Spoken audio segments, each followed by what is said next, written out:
जय हिंद, जय भारत, नमस्कार दोस्तों आप लोग रिलायंस इंडस्ट्री और उसके धन कुबेर मालिक मुकेश अंबानी के बारे में तो जानते ही होंगे। लेकिन आज मैं दोस्तों गुजरात की ऐसी एक शख्स के बारे में बताने वाला हूँ जो कि दौलत के मामले में मुकेश अंबानी को भी टक्कर देने के लिए पीछे नहीं हटे हैं। हर दिन नए नए बेंचमार्क सेट कर रहे हैं दोस्तों, और ना कि सिर्फ भारत में, पूरी दुनिया में अपनी दबदबा बना रहे हैं। जी हाँ दोस्तों, बिल्कुल सही समझे आप। मैं बात कर रहा हूँ भारत के मशहूर बिजनेसमैन गौतम अडानी के बारे में, जिन्हें एक वक्त ऐसा था जब आर्थिक परिस्थिति के कारण उनको पढ़ाई छोड़नी पड़ी थी, लेकिन आज एयरपोर्ट से लेकर बंदरगांव तक, कोयले से लेकर घर में इस्तेमाल होने वाले तेल तक, हर चीज से वो पैसा कमा रहे हैं।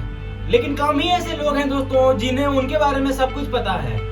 जब हसदेव के मामले सबके सामने आया दोस्तों, तो सबके दिमाग में अडानी बैठ गया है। तो चलिए दोस्तों, इस वीडियो के माध्यम से मैं पूरा बताने वाला हूँ उस गौतम अडानी के बारे में, और गौतम अडानी ने कोयले के खदान पर कब पैर रखे थे और कैसे शुरू किए थे उनका बिजनेस, उसके बारे में आप अगर जानना चाहते हैं तो इस वीडियो को बिना स्किप करते हुए एंड तक देखिए। और नीचे जो सब्सक्राइब वाला बटन है दोस्तों, उसको अगर आप दबाना नहीं चाहते हैं फिर भी दबा दीजिए। गौतम अडानी दोस्तों रिलायंस इंडस्ट्री के संस्थापक धीरूभाई अंबानी के तरह पहले पीढ़ी का बिजनेसमैन है, लेकिन आज भी उनके नेटवर्क बाकी उद्योगपति से कहीं ज्यादा है। कईयों की एक ही डायलॉग है दोस्तों, जिसको अंबानी ने सिद्ध साबित कर दिया है। वही है, कहीं धंधा छोटा या बड़ा नहीं होता और धंधे से बड़ा कोई धर्म नहीं होता। मैं फिर से बता देना चाहूंगा, कोई धंधा छोटा या बड़ा नहीं होता और धंधे से बड़ा कोई धर्म नहीं होता। अब हम ऐसे इसलिए कह रहे हैं दोस्तों, क्योंकि समय के साथ अडानी को जो भी धंधा मिला था उसे उन्हें पूरे मन से किए थे और करते चले थे। लेकिन उनके फर्श से आज तक पहुंचने का सफर दोस्तों काफी ज्यादा पसीने भरा है। उनका जन्म दोस्तों सन 1962 में अहमदाबाद के एक आर्थिक रूप से कमजोर परिवार में हुआ था। पिता का छोटा सा काम था, लेकिन कुछ खास नहीं चल रहा था। इसमें वक्त के साथ साथ आर्थिक हालत और बिगड़ने चला गया, जिसकी वजह से गौतम अडानी को अपनी पढ़ाई भी छोड़नी पड़ी थी। इसी बीच दोस्तों वे बड़े शहर बड़ी उम्मीद लेके कम ही उम्र में ही मुंबई आ गए थे। शुरुआत में तो दोस्तों उन्हें काफी स्ट्रगल करना पड़ा था, लेकिन कुछ दिन के बाद उन्हें एक डायमंड सप्लायर के कंपनी में नौकरी मिल गई थी। 3 साल काम करने के बाद उन्हें समझ में आया कि दोस्तों जिंदगी में करना क्या है। इसीलिए उन्होंने नौकरी छोड़कर अपना काम खुद का शुरू किए थे और जावेरी बाजार में डायमंड ब्रोकरेज की शुरुआत किए थे।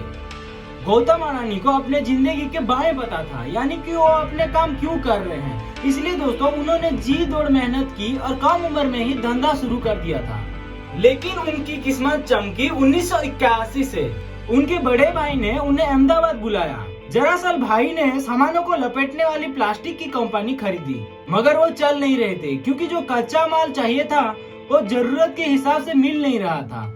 बाहर देशों से दोस्तों कच्चे माल को इंपोर्ट करना पड़ रहा था। इसको एक अवसर के तौर पर देखते हुए दोस्तों अडानी ने कांडला पोर्ट पर प्लास्टिक ग्रेन्युल का उत्पादन शुरू किया और 1988 में शुरू की अडानी एक्सपोर्ट, जिसका नाम को दोस्तों बाद में चेंज कर देके अडानी एंटरप्राइजेस कर दिया। इसमें धातु, एग्रीकल्चर प्रोडक्ट और कपड़े की कमोडिटी ट्रेडिंग होती थी।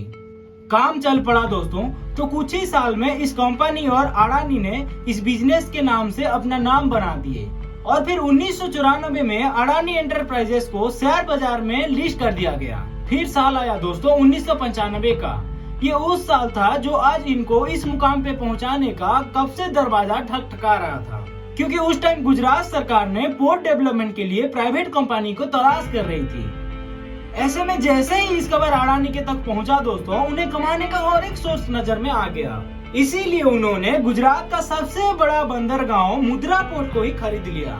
मुद्रा पोर्ट को खरीदने के बाद दोस्तों 1998 में गौतम अडानी ने Adani ports and logistic company की शुरू की थी। ऐसे ही अगर इस बंदरगांव के बारे में बताएं तो दोस्तों 8000 हेक्टेयर में फैला हुआ इस पोर्ट आज भारत का सबसे बड़ा बंदरगांव है। इस पोर्ट से भारत की लगभग 1/4 माल आमदनी होती है। इस साइड में दोस्तों power plant, private rail line और प्राइवेट एयरपोर्ट भी आपको देखने को मिलेगा।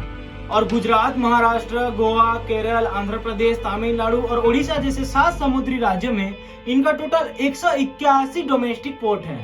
अब जैसे वक्त बदलता गया दोस्तों, अडानी ने और ग्रो करते गए, इतना ग्रो करते गए कि वो घर के रसोई तक भी पहुंच गए, और वो भी फॉर्च्यून के थ्रू। वही फॉर्च्यून दोस्तों जिसका ऑयल आज हर घर में सुबह शाम इस्तेमाल होता है। एक्चुअली दोस्तों जनवरी 1999 में अडानी ग्रुप में विलमार के साथ हाथ मिलाकर तेल की बिजनेस में पहली बार कदम रखा था।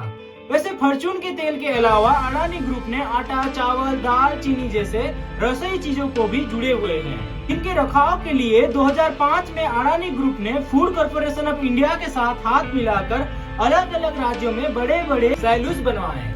इसीलिए अडानी को दोस्तों काले कोयले में भी पैसा दिखा।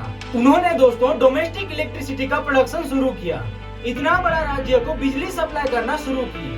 लेकिन इतना बड़ा पावर प्लांट को चलाने के लिए जरूरत से ज्यादा भी कोयले का जरूरत था। तो पहली बार दोस्तों अडानी ने उस टाइम कोयले के खदान पर पैर रखे थे और ऑस्ट्रेलिया का एक कोयले के खदान को खरीदे थे। फॉर्च्यून इंडिया मैगजीन के मुताबिक 2010 में अडानी ने मार्च एनर्जी से 12,147 करोड़ में एक कोयला खदान खरीद ली। इसी तरह दोस्तों इंफ्रास्ट्रक्चर की कमी से इंडोनेशिया में मौजूद तेल, गैस और कोयले के लिए अडानी ग्रुप ने साउथ सुडान से 1 अरब इन्वेस्ट करने के लिए रेडी हो गए। जिस अडानी कंपनी का कारोबार 2002 में 76.5 करोड़ था, वो 2020 तक पहुंचते पहुंचते दोस्तों 10 अरब डॉलर हो गया।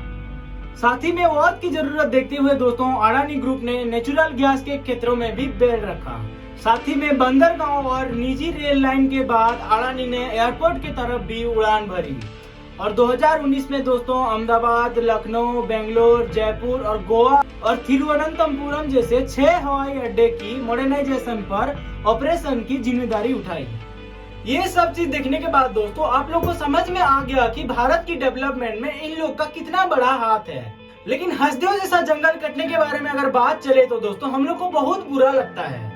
इन लोग भारत की एम्प्लॉयमेंट के बारे में सोचते हैं, डेवलपमेंट के बारे में सोचते हैं, लेकिन जब कोयले की खदान में पैर रखते हैं तो हम लोग उनके अगेंस्ट में खड़े हो जाते हैं। तो चलिए दोस्तों, इस वीडियो के एंड में आप लोग एक चीज करना कि मेरे कमेंट सेक्शन पे एक कमेंट करके बताना कि हम लोग जो कोयले के विकल्प लेके इलेक्ट्रिसिटी जनरेट कर रहे हैं, जो अंबानी कोयल को लेके इलेक्ट्रिसिटी जनरेट करके जो पैसा कमा रहे हैं, इसका विकल्प क्या करके हम लोग इलेक्ट्रिक जनरेट करेंगे और उससे इलेक्ट्रिक हम लोग पाएंगे, जो कि अडानी को करना पड़ेगा और हमें इलेक्ट्रिसिटी जनरेट करके देना पड़ेगा। तो चलिए दोस्तों, इस वीडियो को मैं यही रखता हूँ। जय हिंद, जय भारत।